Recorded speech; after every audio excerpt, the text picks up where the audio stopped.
Napakaganda po ng ginawang ito ng gobyerno natin ngayon, mga kaistorya, dahil sa hakbang na ito ni Pangulong Bongbong Marcos Jr. kailanman ay hindi tuluyang makakamkam, masasakop ng China ang West Philippine Sea.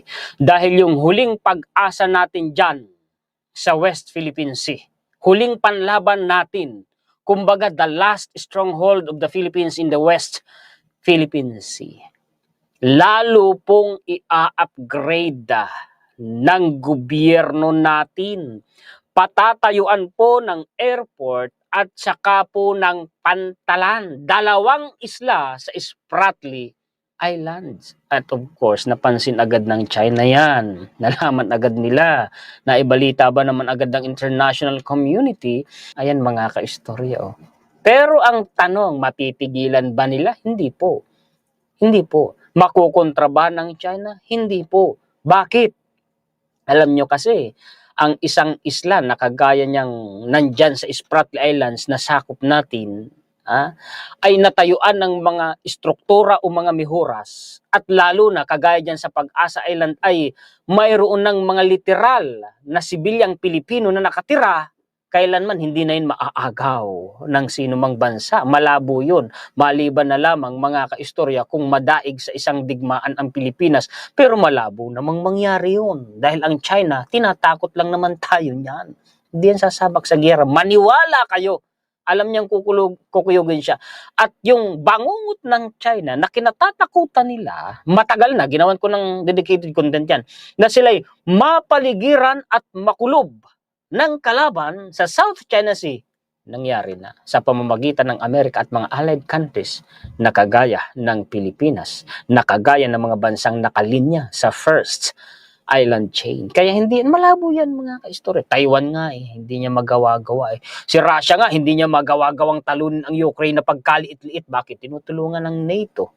Tinutulungan ng Amerika. Wala pa yung direkta ng Mutual Defense Treaty sa Amerika, samantalang tayo meron sa Amerika. Di ba mga kaistorya?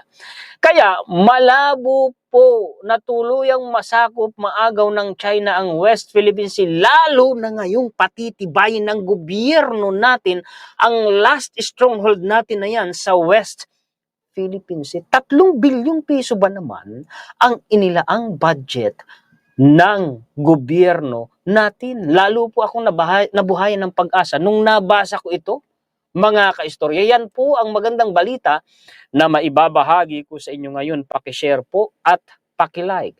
2 Philippine occupied features in Spratly to get 3 billion pesos in airports. January 6, 2025. Sino kayang vlogger ang nag-content na nito? Sayang naman kasi kung hindi ito maipaparating sa mga Pilipino sa buong mundo. The Philippine government has allocated 3.03 billion pesos in this year's budget to build ports and an airport on 2 of its remote outposts in the disputed Spratly Islands in the South China Sea. Uulitin ko, hindi yan pwedeng pigilan ng China dahil dati na pong sakop, dati na pong okupado, dati na pong may mga mihuras at tao dyan sa mga isla na yan. Naunahan na natin ang China. Matagal na, malabo nila tayong mapigilan dyan kahit pa kumontra sila.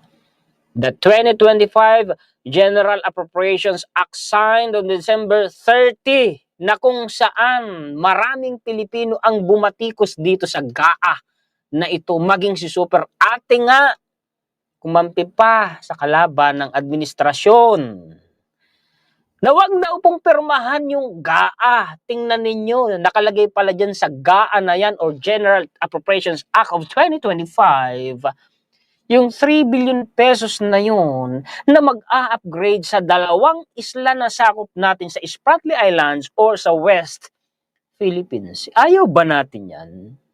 Ito ba binabalita nila? Mabuti na lang. Ay salamat naman kay Philippine Star Global. Binalita ninyo online. Ito may binalita sa TV o radyo. Kung binalita, kumbaga binigyan kaya ng emphasis. Pinuntuhan kaya. Kasi sayang naman mga kaistorya. Earmark 1.765 billion pesos for the expansion or development of an airport in Pag-asa. Kasi dati nang meron diyang airstrip mga kaistorya Pero mas i-upgrade pa yun, mas pagagandahin pa. Yung Pag-asa Island, yan din yung tinatawag na Tito Island. At mula dyan sa 1.65 billion pesos na yan, ay kukuha ng 300 million pesos para gumawa ng sheltered port. Mga kaistorya, ayaw ba tayo nun? Ito po kasing airports na ito, at ito pong port or pantalan na ito, ay hindi ito in times of high-level conflict. Alam na ninyo kung ano ang isinasabi ko. Sige, sabihin natin kung sakaling magkaroon ng digmaan na hindi na malabo naman mangyari palagay ko dahil ayaw naman ng gobyerno natin ng digmaan. Ayaw din naman ng China. Magbulahan. Huwag kang magpamula dyan sa mga pro-China at sa China. Naku, malabo yan. Malabo pa sa sabaw ng pusit yan na sasabak sa giyera. Bakit? Bago ko ituloy ito mga kaistorya. Alam ng China na marami siyang pader na babanggain kung siya ay mag-uumpisa ng digmaan. Alam ng China na kukuyugin siya ng maraming bansa sa buong mundo. Alam ng China na nangyayari na yung bangungot na kinatatakutan nila. Ano ba yung bangungot na yun? Juan Historiador, para sa mga pro-China huwag kayong maaasar dahil ito'y totoo. Totoong nangyari na ito at ginawan ko ito ng dedicated content. Encirclement. Yung kinatatakutan ng China na sila'y mapaligiran ng kalaban, nangyari na yun mula sa taas nila, sa Europa, sa likod bahay nila, at mula sa harap ng bahay nila, sa South China Sea, ay makulob sila. Nangyari na yan mga kaistorya sa pamamagitan ng Amerika at ng mga allied countries ng Amerika, pangunahin na ang mga bansang nakalinya sa first island chain. Alam ng China na kung sakali, dadaan muna siya sa butas ng karayom at bago siya makalusot, baldado na siya.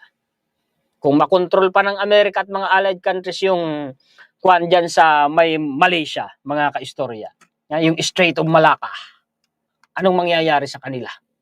Diba?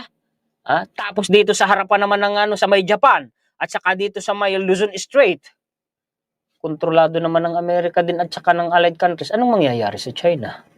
Kaya yung mga pro-China nyo, wag yung pagbubulahin mga Pilipino. Ginagawa nyo lang tanga ang mga Pilipino. Napakalayo sa katotohanan ang pinagsasabi ninyo. Diba? Mga kaistorya. Sige, balik ako dito sa topic na ito. Mga kaistorya, no? Sa panahon ng high level conflict, ito pong mga airports na ito at pantalan na ito na gagawin dito po sa Pag-asa Island at sa Lawak or Nanshan Island, mga kaistorya, magagamit yan ng Pilipinas at ng Amerika of course at mga allied countries natin, mga kaistorya, for Air Force, Naval, and Coast Guard purposes. Mga kaistorya, hindi lang pang civilian, mga kaistorya. Yung kwanyan, kagamitan yan. Realidad yon. Tuloy, a separate 1.08 billion pesos has been earmarked for another sheltered port facility on Lawak or Nanshan Islands. Alam nyo itong Lawak Island na ito, mas malapit ito sa Palawan kaysa sa Pag-asa Island. Ipakita ko muna sa inyo. Punta tayo ng Google Earth para po mayroon kayong idea. Yun pong Lawak Island ay malapit po sa Second Tuma Shoal or Ayungin Shoal na kinaaangklahan ng BRP Sierra Madre. Palakihin ko para makita ninyong mabuti Okay, search po natin Lawak Island. Lilitaw dyan Nanshan Island, mga kaistorya ano ba nangyayari sa aking Lawak Island ito. Para po makita ninyong mabuti. Ayun. Ayan. Nakikita ninyo may mga mihuras. May mga istruktura, mga kaistorya. Atin yan, Malapit po yan sa Palawan, Ngayon, tingnan natin kung nasaan yung Ayungin Shoal na sinasabi ko sa inyo, mga kaistorya. Pasensya na, kaunting delay lang. Para may idea po ang mga manonood. Ano po? Ayungin Shoal, malapit po yan. Ayun yung Ayungin Shoal. Diba? Nandito banda, yung Lawak Island, ito naman yung Ayungin Shoal. Kung tawagin ay Second Tuma Shoal. Punta tayo ng Pag-asa Island or Tito Island. para po may idea kayo. Ito po mga kaistorya. Ayan, kaya nga sinasabi ko sa inyo, mas malapit yan. Lawak Island na yan kaysa sa Pag-asa Island. Ano ho? Tingnan po natin para alam niyo ito, may struktura dito, marami. May mga tao nga po diyang nakatira, mga kaistorya eh. At meron na po diyan ang monitoring base ang Coast Guard natin. Sayang no, yung panahon ng Marcos Sr., mga kaistorya, no? Sayang talaga. Malayo ang tanaw ng isipan ng Pangulong Marcos Sr. Kaya inunahan niya ang China, inaunat. Kaso inagaw ang kapangyarihan sa kanya. Kung hindi nawala sa kapangyarihan ng Marcos Sr., wala tayong problema ganyan ngayon sa China. Ang kaso, yung mga umagaw sa kapangyarihan, nangako ng kapayapaan, ng pag-unlad. Saan nangyari ba? Naagawan pa nga tayo ng teritoryo. Panahon ng Marcos Sr., tayo nakapagdagdag ng teritoryo. Nung naagaw sa kanya ang kapangyarihan, nawalan tayo ng teritoryo. Huwag na nating ulitin ang pagkakamali ng atin pong mga kapwa Pilipino sa nakaraan. Maging matalino po tayo dahil damay-damay tayo rito, mga kaistorya. Damay tayo at ang mga mahal natin sa buhay. These projects will be funded and carried out by the Department of Transportation. Both islands are under the jurisdiction of the Kalayaan Municipality in Palawan. And speaking of this Kalayaan Municipality, ito po mga kaistorya ay naging munisipalidad sa ilalim po ng batas or executive order na ginawa noon ng Pangulong Marcos Sr. Isa yan sa ligasiya niya. A sixth class municipality that is also the country's least populated town. All 193 residents live in Pag-asa according to the government 2020 census pa pala ito, mga kaistorya.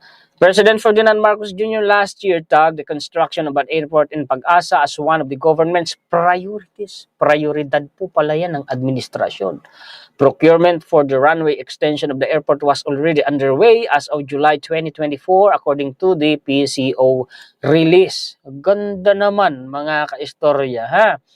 The government's push to develop the two islands comes after Beijing's years-long building of islands in the Spratly, yung Mischief Reef.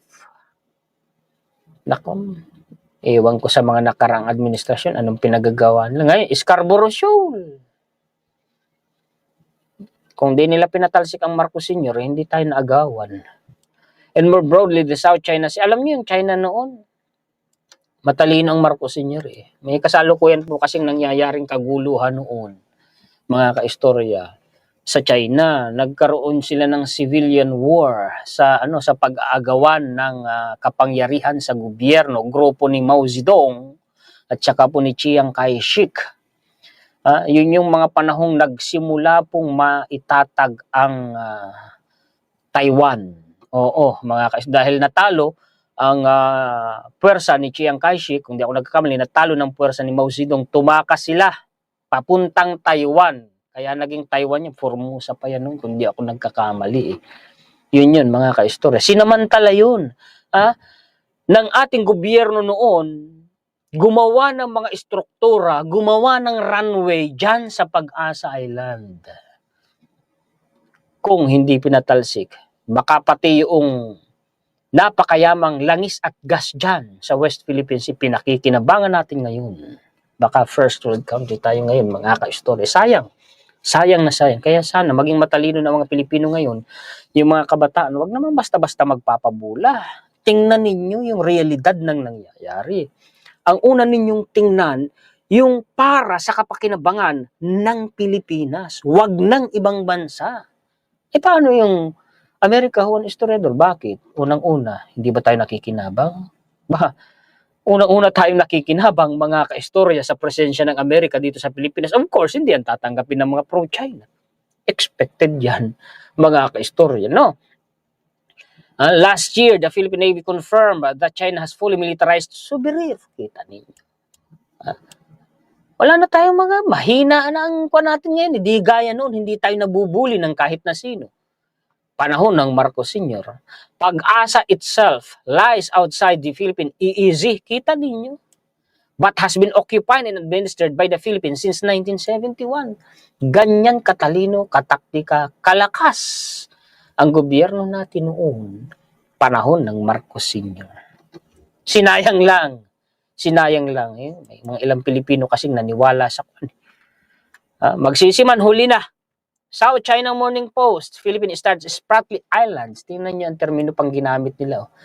Upgrades after months of tension with China. The Philippines is upgrading facilities on Tito Island, its only inhabited outpost in the disputed Spratly Islands, in a move seen as an effort to catch up with rival South China Sea claimants. Alam nyo kung paano tayo naging kaganda yung taktika noon. Kaya dineklara na Kalayaan Municipality. Pinatirhan agad ng tao, may tumira agad na tao Yung sa China, ang nagawa nila kahit yung nasa Mischief Reef, mga istruktura meron, may airstrip meron, may runway, pero tao. 'Di ba?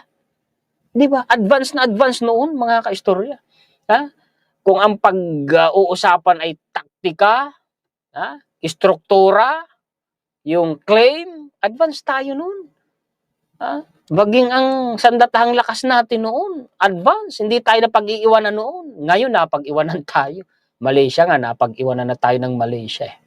Vietnam nga, napag-iiwanan na tayo ng Vietnam. Samantalang noon, sayang talaga, mga kaistorya. Tuloy, Navy improves operational capability to protect Philippine EEZ. Kita ninyo. Priority din po ng administrasyon yan. Ngayon, mga kaistorya, ay salamat naman kung ganon. The Philippine Navy has improved the operational readiness of its warships and maritime units. Ibig sabihin, kahit anong mangyari, anytime. Nakahanda na ang Philippine Navy natin, mga kaistorya. Huwag hahamakin yung bilang, kahit pa sabihing maliit. Hasang-hasa sa labanan ang kasundaluhan natin, mga kaistorya, making it more capable of conducting operations in the country's exclusive economic zone. In an interview Friday, Philippine Navy spokesperson Commander John Percy Alco said, "This capability is needed for the naval service to effectively perform its mandate under the Comprehensive Archipelagic Defense Concept." Ito po ay isang programa taktika ng Armed Forces natin na ngayon ay pinatutupad na at sinusundan na. Ay salamat. Salamat din kay Secretary Gibo Teodoro. The CADC seeks to defend all Philippine territories including its 200 nautical mile EEZ. Yan yung CADC, mga kaistorya. In order for the Philippine Navy to effectively perform its active role under the CADC, Navy has been tirelessly improving the operational readiness of our units, specifically our warships and maritime units, so that we can project naval power up to the EEZ. Kita ninyo, mga kaistorya. Ganda, no? Ganda ng ginagawa ngayon. At ito pang isang maganda, no? Malakas ang loob ng mga kasundaluhan natin ngayon, maging ng Coast Guard natin. Bakit? Kasi yung role nila, naramdaman nila na sila'y suportado ng gobyerno natin. Hindi kagaya sa nakaraan, ramdam nila na malambot ang gobyerno natin. Ngayon kasi, lumalaban sa mapayapa, matalinong paraan ang gobyerno natin. Kaya nga nabulgar yung mga kawalang hiyaan ng China. Dati kasi di natin nalalaman. Nagulat na lang tayo. Wow! Ganun na pala kalaki ang problema natin sa West Philippine Sea. Yung magnitude at multitude ng problema natin dyan sa West Philippine Sea, ganun na pala, gabundok na pala. Di natin nalalaman noon. Kaya ang ganda ng nangyayari ngayon, mga kaistorya. While not giving specific numbers for security reasons, of course, hindi naman lahat pwedeng sabihin sa publiko. Expected yun. The Philippine Navy spokesperson said there are now record numbers of operationally ready warships and aircraft that have the capability to conduct naval and maritime operations up to the EEZ. Ina-upgrade na tinututukan ng gobyerno natin ngayon, mga kaistorya. Ito pa, under the ongoing modernization program, yung Re-Horizon 3, nilinya uli, nirepaso uli, in-upgrade, in-update ng administrasyon, yun po yun The Philippine Navy is expected to receive 2 brand new guided missile corvettes, kita ninyo, and 6 offshore patrol vessels from South Korean defense contractor. It's the Hyundai heavy industries and two landing dock platforms from Indonesian shipbuilder PT PAL within the next 2 to 3 years. At termino pa din yan ni PBBM, mga kaistorya. Yan po ang mga balita at impormasyon na ibabahagi sa inyo ng inyong lingkod kasama ang ating mga komentaryo, reaksyon, kritisismo at opinyon. Maraming salamat po sa inyong lahat ng mga sulit kaistorya natin sa buong mundo na walang sawang sumusuporta sa inyong kaistorya. Walang sawang nagla-like at nag-share, nakaantabay at nanonood lagi sa mga contents ng inyong lingkod. Shout out po sa inyong lahat. Nagpapasalamat tayo higit sa lahat sa ating Panginoon. Muli ako po si Juan, historiador ang taga-kwento ng totoong istorya ng kasaysayan na nagmamalasakit sa kapwa ko Pilipino at nagmamahal sa bayang ito, bansang Pilipinas.